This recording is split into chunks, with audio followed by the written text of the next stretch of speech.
Salut à tous et bienvenue sur Antenne Box. Aujourd'hui, on se retrouve pour débriefer l'affrontement final de la trilogie Canelo contre Gennady Golovkin.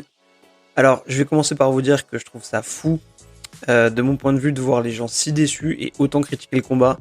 De la même manière que je trouvais ça super intriguant que certains se hype autant et soient surpris du manque d'engouement autour de cet affrontement-là. Alors, je juge pas là-dessus parce qu'il y avait de l'affect pour ces boxeurs et l'histoire qu'ils ont pu partager sur le ring. Donc je critique pas ceux qui ont voulu y croire, mais je me demande juste raisonnablement comment on pouvait à ce stade de leur carrière respective s'attendre à un affrontement plus excitant que ce qui a été proposé ou alors vraiment compétitif. Donc moi j'ai entendu plein de motifs d'espoir qui me semblaient un peu irrationnels, notamment que Golovkin serait libéré parce qu'il aurait rien à perdre et que du coup il s'en foutrait d'y aller à fond et de se jeter dans la bataille. Mais pour moi c'est un peu irréaliste de croire ça en boxe. T'as toujours un truc à perdre. Si tu te fais fusiller d'entrée, tu prendras pas le risque d'y aller comme un mort de faim derrière. Donc pour le coup, moi je vais pas faire le malin à vous dire oui, je savais exactement que ça se passerait comme ça, etc. Parce que t'as toujours des surprises possibles en boxe avec des combattants de ce niveau surtout. Mais juste, moi en fait, ce que je voulais dire, c'est que je suis pas déçu parce que j'ai vu exactement ce que je m'attendais à voir en fait dans ce combat. J'étais pas super hypé à la base par cet affrontement. Et donc, vu le regard que j'avais dessus, je pouvais qu'être agréablement surpris parce que j'en attendais pas un choc du niveau des deux précédents. Je savais que c'était difficilement envisageable, vu les circonstances de ce troisième combat, d'en attendre ça. Et finalement, de mon point de vue, j'ai même un peu eu mieux que ce que j'espérais. Bon, surtout, on va le dire, grâce au dernier round. Mais l'idée de ce podcast, en gros, ça va être de développer un peu là-dessus. Mais juste avant de rentrer dans le vif du sujet et de parler de ce troisième combat, je vais rapidement revenir un peu sur la trilogie au global et recontextualiser parce que ça permet d'appuyer mon propos sur ce troisième combat. Ce qui est particulier aussi dans mon rapport à cette trilogie, c'est que si les deux premiers combats, ils ont fait beaucoup parler, moi j'avais exactement scoré ce qu'ont été les résultats.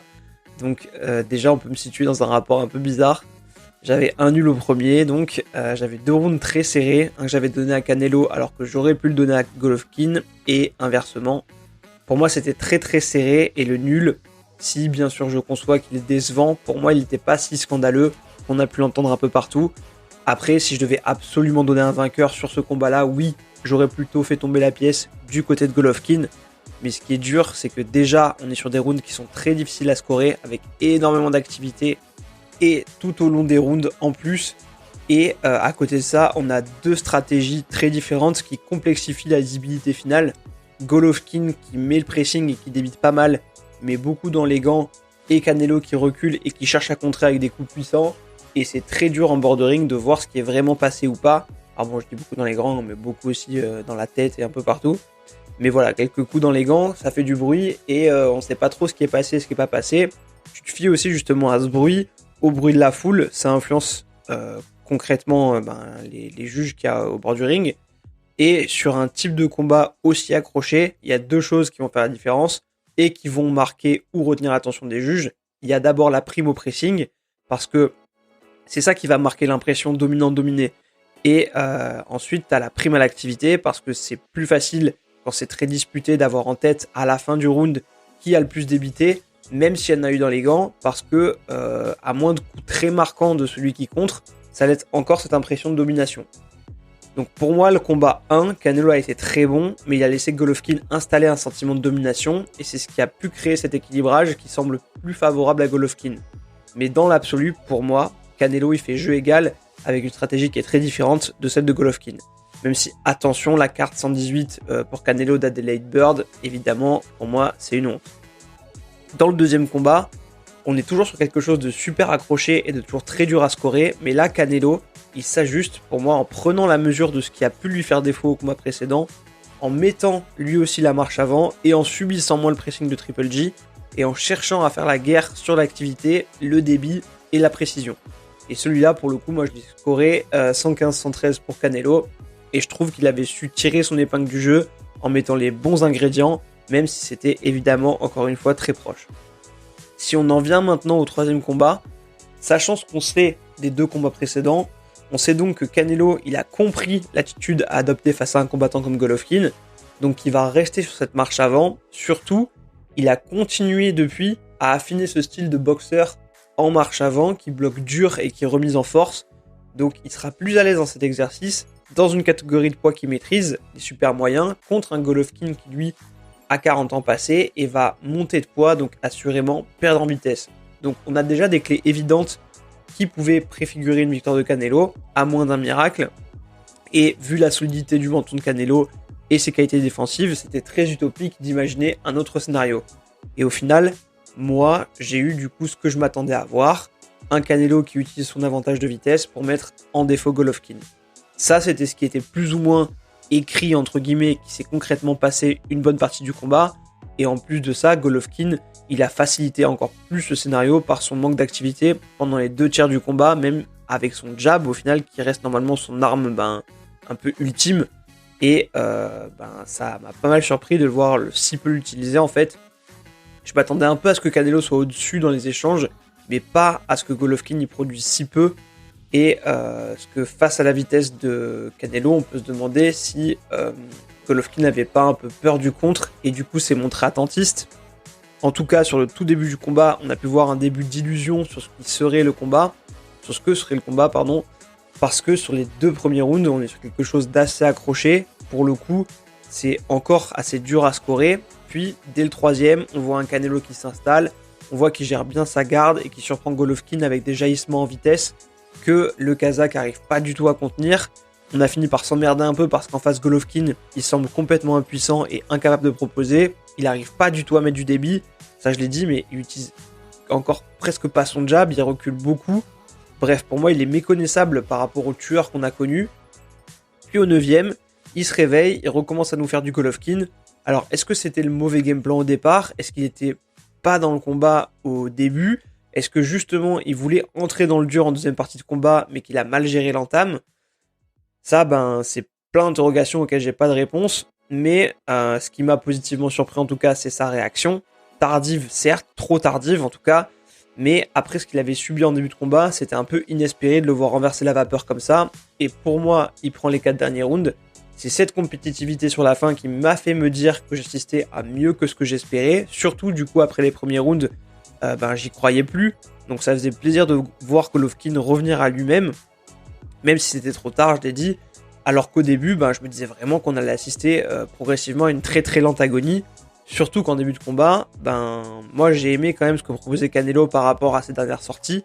Sur les premiers rounds, je l'ai retrouvé beaucoup plus actif, mobile et rapide. Alors oui, avec des séries un peu répétitives, mais bon, c'est aussi peut-être des choses qu'il a travaillé, notamment ses gros crochets bras avant avec de l'amplitude.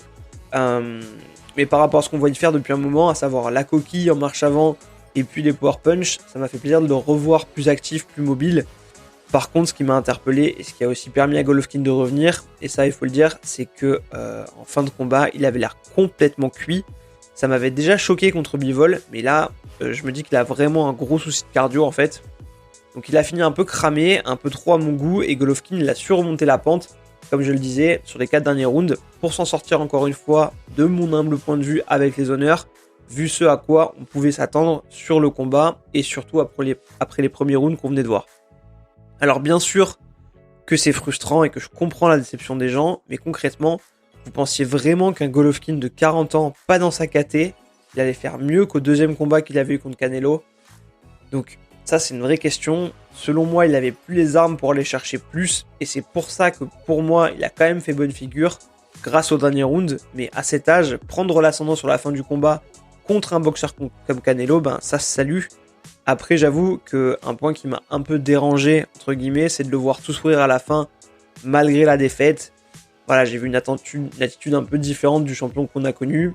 Il n'avait pas la rage, et du coup, on peut se demander s'il l'a toujours de manière générale, et si de base, il n'aurait pas été satisfait de se contenter de ce résultat. Donc c'est ça qui jette un peu le doute, je trouve, sur ses réelles motivations dans le combat, et sur sa façon d'accepter cette défaite.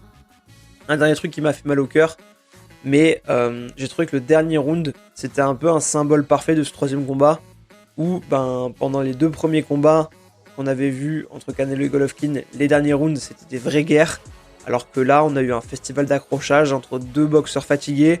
Donc je trouve que ça résumait un peu tristement, en termes d'intensité en tout cas, je parle, ce à quoi on venait d'assister. Donc j'ai entendu aussi des gens critiquer pas mal Canelo. Moi dans l'ensemble je veux pas Canelo pour ce qu'il a proposé, c'était son game plan, il a été vraiment efficace sur les 2 premiers tiers du combat. Il était bien plus actif que ses dernières sorties où il comptait trop que sur son punch. Après niveau cardio, c'est clair que c'est assez inquiétant parce que tu vois que dès le 9ème il a plus de gaz. Donc je vais sûrement encore me faire insulter, mais moi du coup j'ai filé généreusement, je l'avoue, 5 rounds à Golovkin, donc très généreux, mais voilà, je voulais voir en me disant, sachant que les juges seront potentiellement pro Canelo, qu'est-ce que ça peut donner si on met toutes les armes côté mauvaise foi. J'en donnais un au début qui pouvait être tendancieux, après franchement les 4 derniers, moi j'y crois quand même, au moins les 3 derniers, sûrs, donc je suis pas aussi catégorique que certains, on aurait tous aimé mieux. Mais est-ce que c'était pas illusoire de s'y attendre? On a eu le mieux qu'on pouvait de mon point de vue. En tout cas, c'est mon analyse. C'était pas exceptionnel, c'est sûr. Après, c'est aussi lié au fait que les gens, ils ont en tête les 2 premiers affrontements et que beaucoup les ont aussi sûrement re-regardés avant cette trilogie. Et ça peut biaiser le référentiel, du coup, on le regarde pas avec les mêmes yeux. Et c'est ça aussi qui laisse un goût amer, c'est de comparer de façon trop utopique par rapport à ce qu'on avait déjà eu et qui aurait plus lieu vu les circonstances. Pour ce qui est de la suite, moi j'aimerais voir Golovkin faire une défense assez cool pour qu'on ait un dernier tour de piste de ce grand champion, mais voilà, qui soit un peu compétitif quand même. Mais ensuite j'aimerais qu'il raccroche, je pense qu'il est temps. Je sais même pas si j'ai envie de le voir contre Charlo.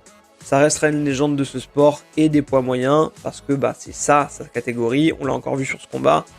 Pour Canelo, apparemment, il est blessé à la main, donc je pense qu'on le reverra plutôt en 2023. Pour Bivol, à voir. Je suis pas sûr qu'il puisse faire les ajustements pour gagner, mais bon, Canelo peut encore nous surprendre. Après, en vrai, Bivol, je préférais que Canelo lâche l'affaire pour qu'on ait enfin un Bivol contre Beterbiev.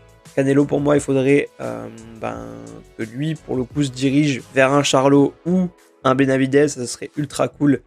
Mais Benavidez, j'y crois très peu. Mais bon, à voir. De toute façon, c'est pas pour tout de suite. Il y a encore le temps d'avoir des négos. Voilà pour le débrief de ce combat et de cette clôture de trilogie un peu au global. N'hésitez pas à me dire en commentaire ce que vous en avez pensé, à vous abonner et à liker la vidéo pour soutenir la chaîne. Portez-vous bien et à très bientôt sur Antenne Box.